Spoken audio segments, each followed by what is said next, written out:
Hello and welcome once again to the Jaking Off Show. I am your host and creator, producer, set designer, whatever, Jake Bassey. Yeah, I'm a whatever. You can listen to the podcast on Spotify. If you're already listening on Spotify, give us a follow. If you're listening on Apple iTunes, rate and review. Put it all in the algorithm. If you're watching this on YouTube, share and tell your friends. Leave a comment. Pander, blah, blah, blah. If you're watching this, you can see that I'm wearing my balding and also fucking weird guy hat. Some people see it as a Dropkick Murphys flogging Molly hat. I do look like I should be in an Irish punk band, and which is appropriate because St. Patrick's Day is coming up, and it's also happy Pandemiversary. My, what a year it's been. Ugh. It was around this time last year that I decided to take a week off of work because I had not taken any vacation time really in about 2 years or so.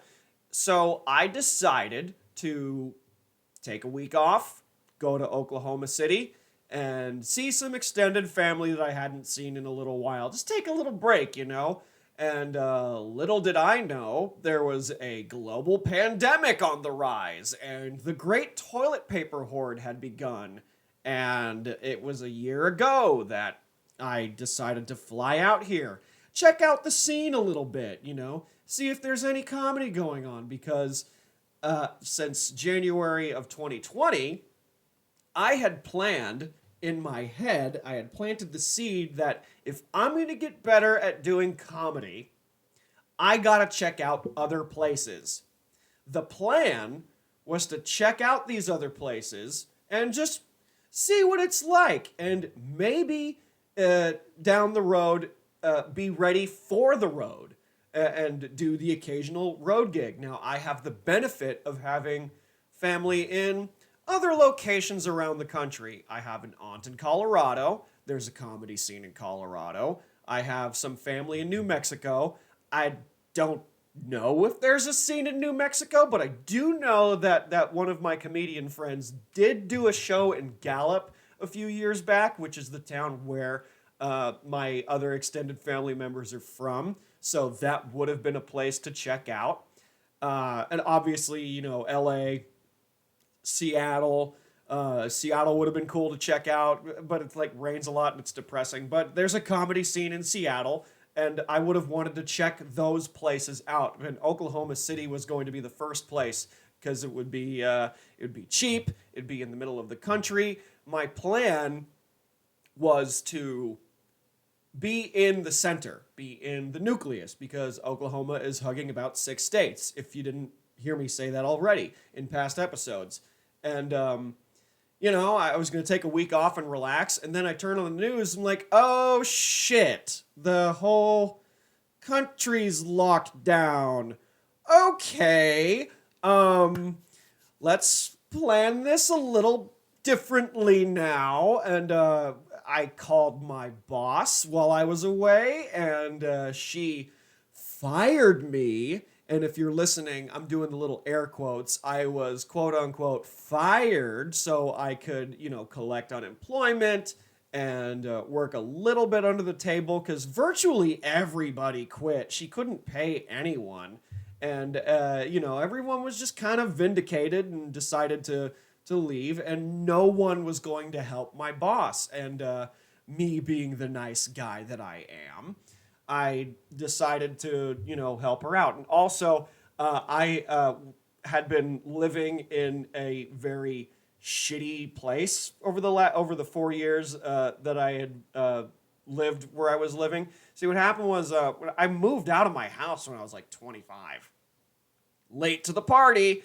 And I didn't have privacy. You know, I had moved out of my mom's place. My brother had moved in because his girlfriend kicked him out, and they broke up, and it was ugly. And he was hauling all of his stuff. And my mom and I were living in a guest house. So a guest house gets pretty crowded when there's 3 people in there. So I was sharing the living room with my brother, and my mom had her little space. And like, that was okay, you know, but I didn't have any privacy. And I didn't have a car. I didn't have a girlfriend. I was just being this fucking like loser.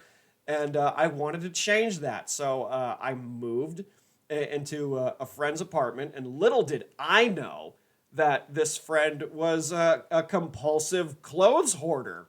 So I did my best to live with that. I had moved into a den spare room space that was just filled to the brim with bags and bags and bags and bags of clothes for God knows how long. They hadn't been worn in years.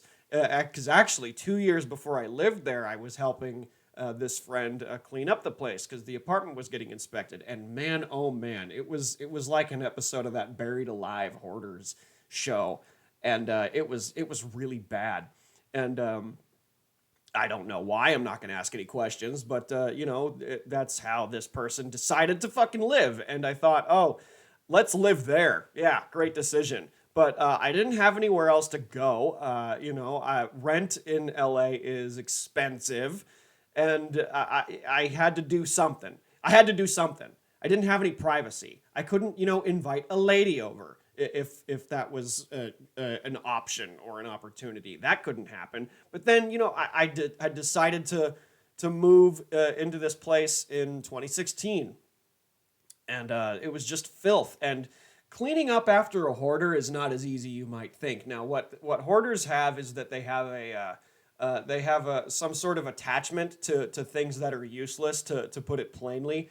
And you can't just throw out stuff, even though they have no use. You can't just throw out stuff. It's not my stuff, so it's not my place. So I cleaned up, trash and stuff, but I had moved the bags, the over 40 bags of clothes, and stuffed it into a closet. And it was like time to, okay, let's organize this stuff, mark the bags with Sharpie, what's going to Goodwill, what is staying, what's being donated, what's being thrown out, yada, yada. And that just didn't happen. It just didn't happen because I was working during the day. And when I decided to start doing comedy, I would go on stage at night. And I was there just to sleep, basically. I didn't have time to help this person get their fucking life organized. And that went on for the better part of 4 years. And then, fast forward, now we're at 2020. And I come back from my vacation, which was quite the downward spiral because I flew back on the 18th of March, and the LAX was empty. It was like the fucking zombie apocalypse. There was nobody. There were maybe 10 people on the plane, and it was crazy because everybody flew first class that day. I got to put my feet up and have extra leg room and just kind of sleep on the side, and take up 3 seats, take up a whole row basically, and it was weird. It was really weird. I didn't even have my mask yet. I was like, oh shit. Like how contagious is this? What do we don't know. Of course, we don't know what we know now, but it was scary. And I've got autoimmune issues, I don't get sick very often, but my microgut biome had changed, and I guess that's a thing that happens when you get older. Your body changes, second puberty, growing hairs in your ears and your nose and all that stuff. And I was worried, and I come back, and my boss, quote unquote, fires me, and now I have to quarantine and lock down. But I didn't want to be stuck in this total buried alive episode of Hoarders. I was living perpetually in filth. And I'm not pointing fingers, but the extra stress and the extra everything put me into a health hazard. This place was not a good place to live in, and I didn't want to be stuck there. So I had taken the opportunity to stockpile all this extra money I was getting from the unemployment, and I took that opportunity to stockpile, save, pack my bags, and speed up the process of wanting to get out of LA in the first place before this whole thing started. It's my home. I miss it, but it was time to leave. It was time to leave, and on top of everything else, take away the riots, take away the pandemic, take away where I was living. Even if I wasn't in that fuck shit life, I needed to get better at comedy. I can't stay in one spot and try and like go elbow to elbow, shoulder to shoulder with a bunch of motherfuckers that are trying to get famous and shit and get, you know, the gimmies and networking and all that. And I needed to do this in order to get more confident in my ability to make people laugh. And I gotta do comedy in other places. And I have a friend in New York, which maybe if New York comes back, maybe one day I'll try it over there. Maybe in 4 years, maybe I'll go back to LA, or maybe I'll give New York a shot. Who knows what'll happen? But this needed to happen. The COVID, the pandemic, it just sped up everything. It sped up all that I wanted to do. And, you know, it's been one hell of a year doing mostly nothing. You know, I've spent the better half of this whole thing sleeping. I've slept through most of the pandemic because I got lazy, and I hate to say it, but I haven't been financially cornered. It's made me less hungry. It's given me less drive to get control over my life, and I've lost my sense of I've lost my spirit. I've lost my drive to go out and do the things that I like doing. And one of those things is going out on the road. And this whole situation kind of made things complicated, like a double-edged sword, because I had the opportunity to go on the road, but not a lot of places are open, and it's risky. And also, my intestines are inflamed, and my colon doesn't want to cooperate. And going on the road long distances, it's risky on me. There's multiple stops that have to be made in order to go to the bathroom, or, you know, what do I do? Do I wear a fucking diaper like an animal, like a baby? That's embarrassing. And if I were to go on the road with another comic, I would have to reveal that embarrassing truth, which, I mean, it's already out there now. And I'm almost ready for the road. I'm almost ready. But I've been lagging on a couple of things, in part of my own fears of getting this thing. Maybe I already got it from hooking up with Farm Girl over a couple of months ago. But I'm so close. I'm so close, because I am confident in my ability now, but my self-esteem hasn't changed. My self-esteem hasn't changed because I'm scared of people. I really am. I'm a very nervous person, and I've been deceived many a time. I've been hurt. I've been lied to. There's people that want to be your friend for the sake of gaining something from you, and I'm very careful, and I'm very, very choosy about who I let into my circle. And my circle is very small. It dwindles. I've got a lot of friends, and most of those friends I haven't spoken to in years, months. And some I've reignited a talking to with over the course of the pandemic. There's a couple of people I check in on from time to time, but I keep my circle very small because there's just having friends is stressful. Having and being fake broke, like, oh, I want to hang out, but instead of telling people that I have, ulcerative colitis and I'm afraid to go out because I'll shit my pants, on every hour on the hour because I'm trying to watch that and I'm doing my best to curb that, but the fear is still there. I read that your microgut biome affects your brain and it affects everything else. And I'm already a socially anxious person. And now I'm like extra anxious to gain any sort of trust with people or go on the road with anyone in particular or anything for that matter. Is it a disability? Maybe it'd be something to look into, but I don't let people in.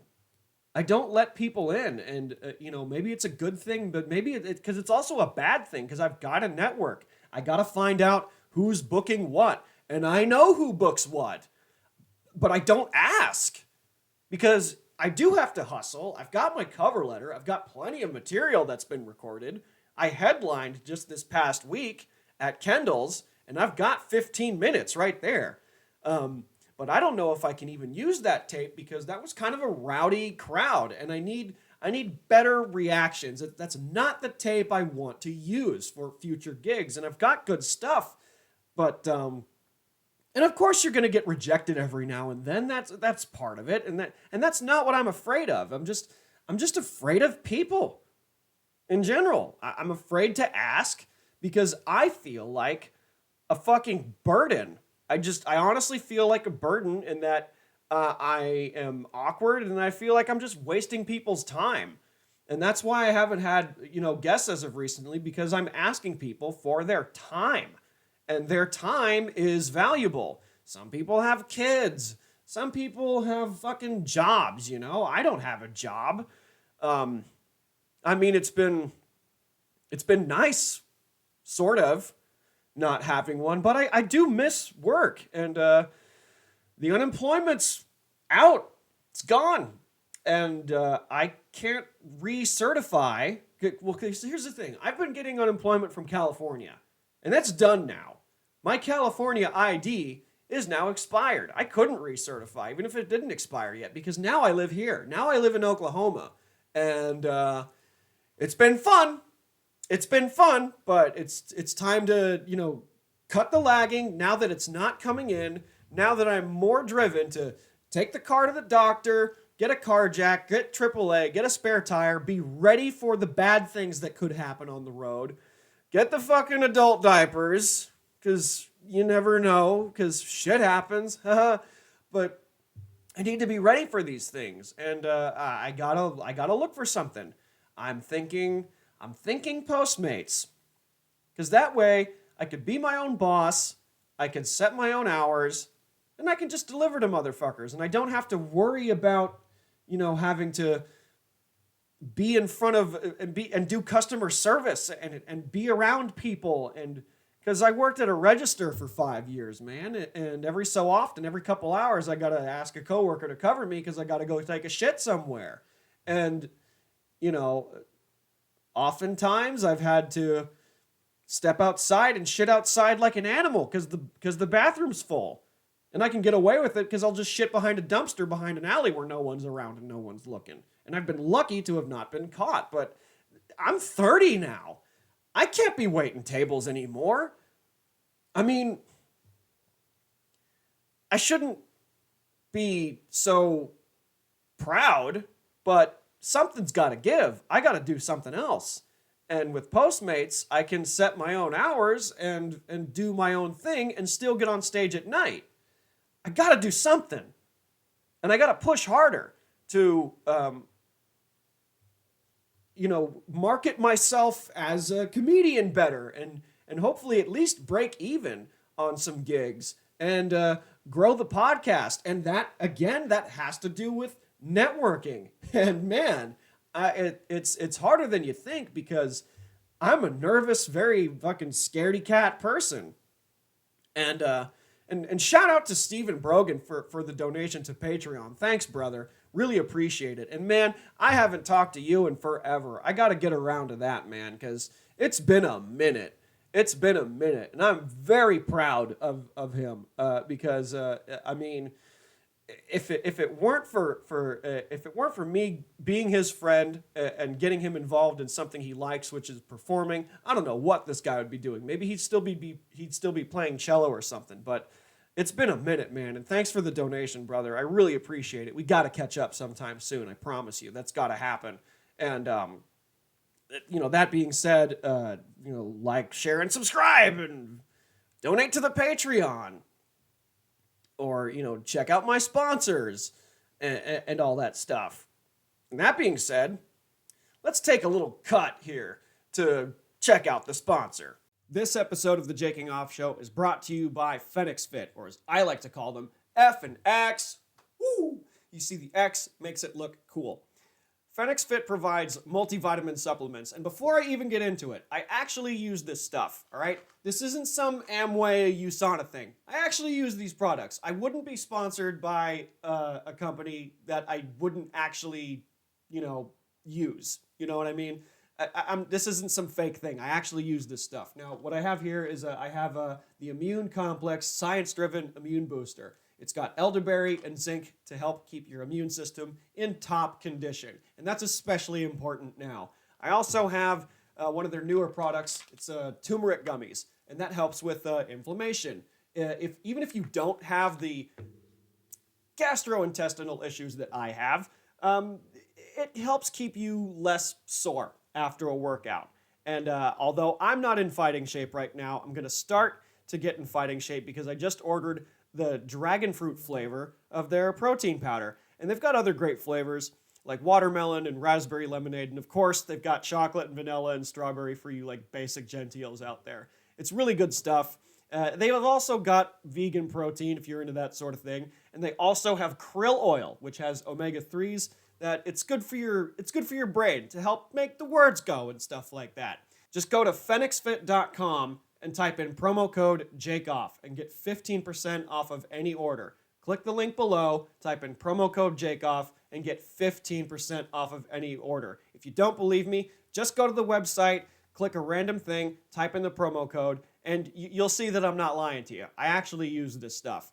Just go window shopping. Even if you're not necessarily into it, just check it out, and you'll help me, help you, you'll get in shape, and you'll support the podcast. So that way, everybody wins. Go to phoenixfit.com and type in promo code JAKEOFF at checkout. Get 15% off of any order. And don't forget to tell them that the Jaking Off Show sent you. So I suppose the next steps moving forward is to, even though I'm doing this podcast on the side, I've really got to try harder to monetize it in a way. If I could get a lot of people to donate a little, this can cushion me just a little bit to do this, because this is what I want to do.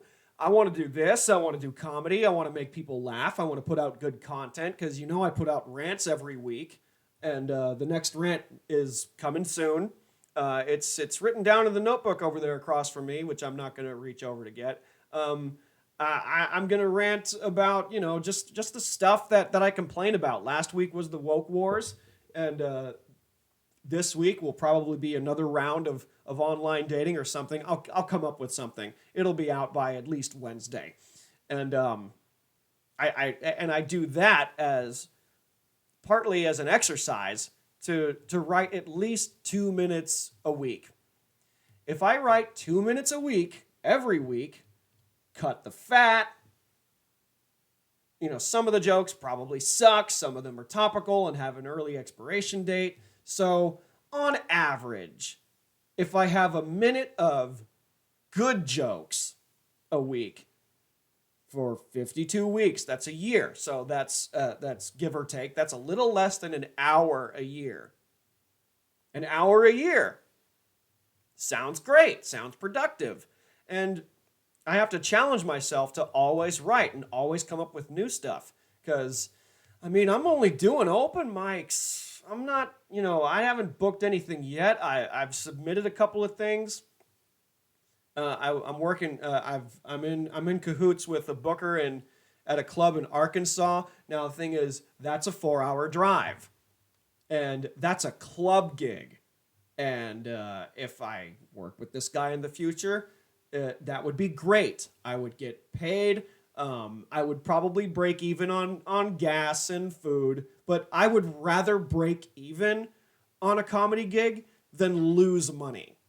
I've done that for way too long now. When I was doing comedy in LA, I started in LA, but it was and I didn't have a car, so if I wanted to go to an open mic in the Hollywood area and get noticed by the cats out there, man, it was a $30 Lyft ride to the location and back. So I'm spending $60 to do 5 minutes and maybe crush it. Maybe get booked on a gig in the future. And before this pandemic, I was hitting the paint pretty hard. I was doing 3-4 spots a night. Some nights I would hit multiple mics I would hit multiple mics in a night, at least 3 times a week. And it was an excuse to get out of the house that I was living in, as I mentioned earlier. And it was fun. It was hard work. I made a lot of sacrifices. My sciatica would act up, and I would walk with a limp from gig to gig, and and as I mentioned before, my gut would misbehave, and I would go find a fucking corner somewhere to shit, and I've suffered enough, and maybe more suffering is in order, but I've suffered enough, and it's time to know what to say yes to and what to pass up on. Because I would say yes to this potential club gig in Arkansas, but I wouldn't necessarily say yes to a gig that's far away that wouldn't pay, because that happens. And it's nothing personal. It's nothing against any bookers, because sometimes a lot of bookers would like to pay their comics, but it's just not in the budget. That happens. That's okay. And I have to be very meticulous and very careful about who to trust. People, again, I've been deceived before, so and I'm an Aquarius, so luckily I can read people semi well, and I also got a book local. But the thing about booking local is that you gotta sell tickets. I don't sell tickets. The few people that I know well here that aren't comics are family members, but they can't come out because they're too busy raising their children. And they can't bring their kids with them, nor can they hire a babysitter. And, again, it's nothing personal, but I can't sell tickets. And that's probably why I'm not going to get booked. And I'm okay with that. I'm okay with just going up and doing comedy at least 3-4 times a week. Get a job during the day, and if I can break even on bills and still be able to do this, I'm fine with that. I'm okay with that. And I also don't want to be that gimme type of person, that person that brings that desperate energy. I don't want to be that type of person that's like, hey, are you booking this? Can you book me for this? Can you book me for this? Hey, can you hook it up? Like, I don't want to be that guy. I don't want to be that guy. I would rather just keep my head down and just focus on getting good, and the right person will notice eventually, because I want to deserve it. I want to deserve the time, because I want someone to go, hey, that was a really good set. I book for such and such or whatever, or I book here. Hey, you want to do 10 minutes? I mean, it's whether it's paid or not. If it's local, I'll take an unpaid local gig. I'm fine with that because I don't have to drive very far. And that's fine. I'm okay with that, but I need to deserve it. Then again, squeaky wheel gets the grease. But that's not the person that I want to be.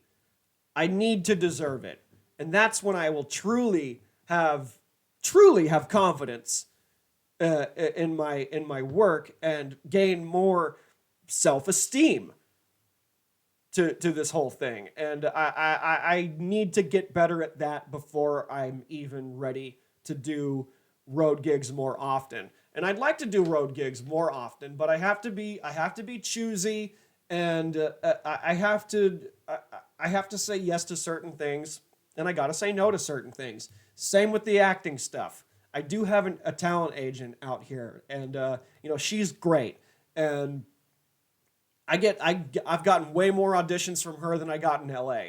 And I don't know if that's because of the competition that was in LA.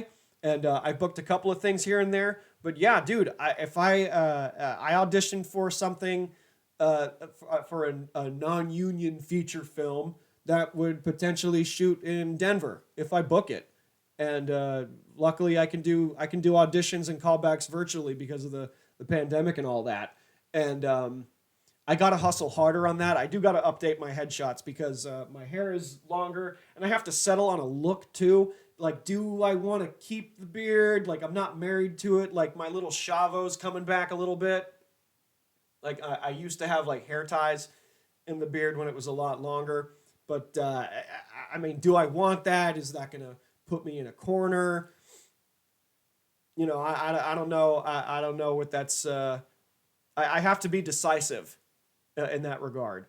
I have to be decisive. This episode of the Jaking Off Show is also brought to you by OGShenron's Off the Tees vintage clothing. You can find rare and unique items such as vintage psychedelic t-shirt designs by unique and amazing artists. All of this stuff is very hard to find, like band tour shirts from the 80s and in good condition. New items are posted daily at dpop.com/OGShenron. That's dpop.com/OGShenron, where you might find something truly off the tees. So what I've got to do is put the pen to paper and, put the pedal to the metal again. I've been idle for far too long, and this is the lesson. The unemployment ran out, and I'm not going to cheat, so it's time. It's been a whole lot of fun doing nothing. It's been a whole lot of fun trying to catch up on having good dreams and stuff. But it's time to buckle down, and it's time to go. And this year off, some people take a year off after college to, like, find themselves or whatever. I took a year off to recuperate. I'm not in my fighting shape anymore, but this is the time. Because now...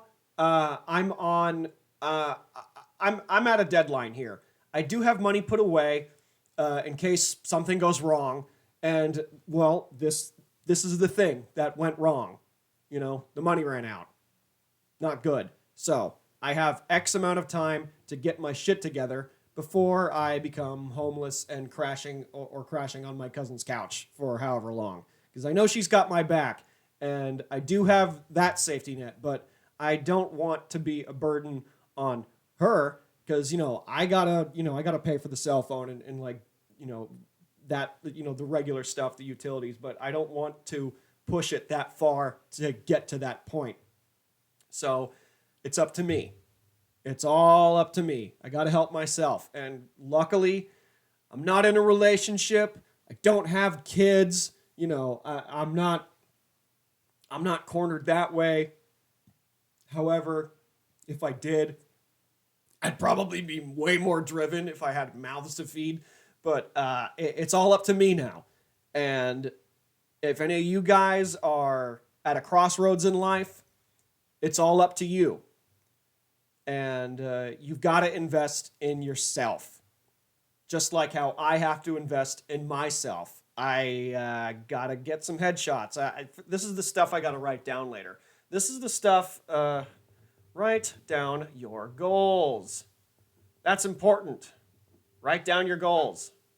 Weekly goals, daily goals, everything, every little thing down to folding your fucking clothes and doing your laundry. Just regular stuff. Make breakfast. Don't go to fucking 7-Eleven and get breakfast. Don't drink Monster Energy anymore. Oh my God, what a vice that has been. I've been off it for a while, but then I got back on it and then off it, and it's death. It's poison and it's going to kill me. I got my I got my supplements in the mail.